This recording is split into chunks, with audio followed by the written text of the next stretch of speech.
پاکستان تحریک انصاف اور اپوزیشن اتحاد نے اسپیکر قومی اسمبلی ایاز صادق کے خلاف تحریک عدم اعتماد لانے کا فیصلہ کیا ہے۔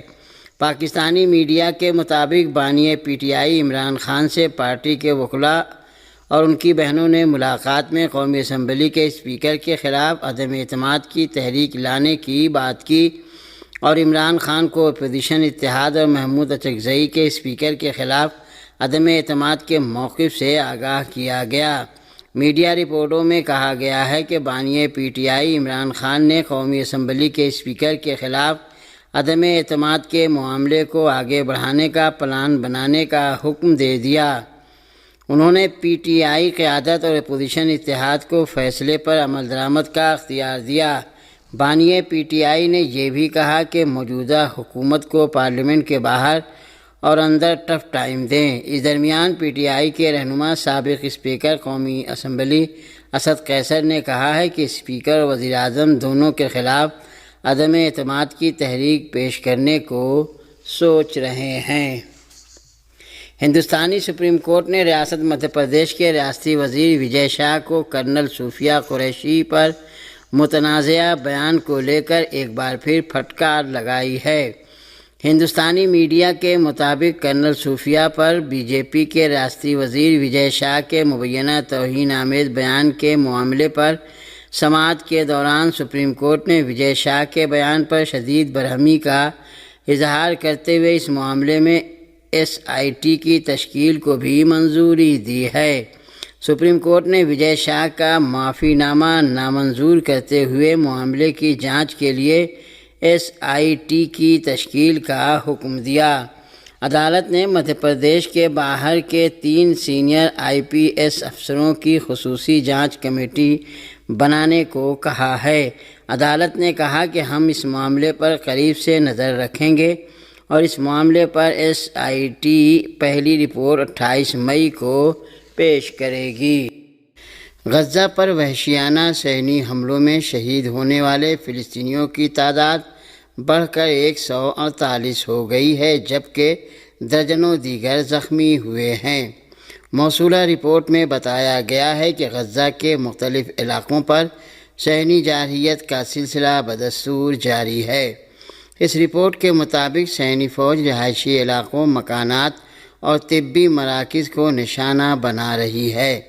صہیونی فوج نے وحشیانہ جارحیت کا سلسلہ جاری رکھتے ہوئے انڈونیشین اسپتال کو بھی نشانہ بنایا، جس کے نتیجے میں اس اسپتال کی سرگرمیاں بند ہو گئیں۔ صہیونی فوج نے اسی طرح غزہ کے جنوب میں واقع خان یونس کے الناصر طبی مرکز پر حملہ کیا۔ غزہ سے عرب میڈیا کے مطابق غزہ کے صرف سیف زون المواسی کیمپ پر صہیونی حملے میں 36 فلسطینی شہید ہوئے۔ عرب میڈیا کے مطابق غزہ پر حالیہ صہیونی حملوں میں مزید 5 صحافی شہید ہو چکے ہیں۔ عرب میڈیا کے مطابق غزہ میں 7 اکتوبر 2023 سے وحشیانہ صہیونی جارحیت میں 230 سے زائد صحافی شہید ہو چکے ہیں۔ فلسطینی وزارت صحت کے مطابق صہیونی فوج کے محاصرے سے شمالی غزہ کے انڈونیشین اسپتال کی سرگرمیاں بند ہو گئی ہیں۔ فلسطین کی اسلامی مزاحمتی تحریک حماس کے ایک اعلیٰ عہدیدار نے غاصب صہیونی حکومت کے ساتھ قیدیوں کی رہائی کے لیے عارضی معاہدے کی خبروں کی تردید کی ہے۔ فلسطین کی اسلامی مزاحمتی تحریک حماس اور صہیونی حکومت کے درمیان غزہ میں عارضی جنگ بندی کے ممکنہ معاہدے کی افواہوں کے بعد تحریک حماس کے ایک اعلیٰ عہدیدار نے ان دعووں کو مسترد کرتے ہوئے کہا کہ فلسطینی مزاحمت صرف اس صورت میں قیدیوں کو آزاد کرے گی کہ جب جنگ مکمل طور پر بند ہو جائے گی۔ حماس کے بین الاقوامی شعبے کے اعلیٰ عہدیدار سامی ابو زہری نے میڈیا سے گفتگو میں کہا ہے کہ حماس اور غاصب حکومت کے درمیان 9 قیدیوں کی رہائی کے بدلے 2 ماہ کی جنگ بندی پر رضامندی کی خبر بالکل بے بنیاد ہے۔ انہوں نے کہا کہ اگرچہ دوہری شہریت والے ایک فوجی کو حوالے کر کے بات چیت کے مواقع پیدا کرنے کی کوشش کی گئی، مگر امریکہ کی طرف سے مثبت رد عمل نہیں ملا۔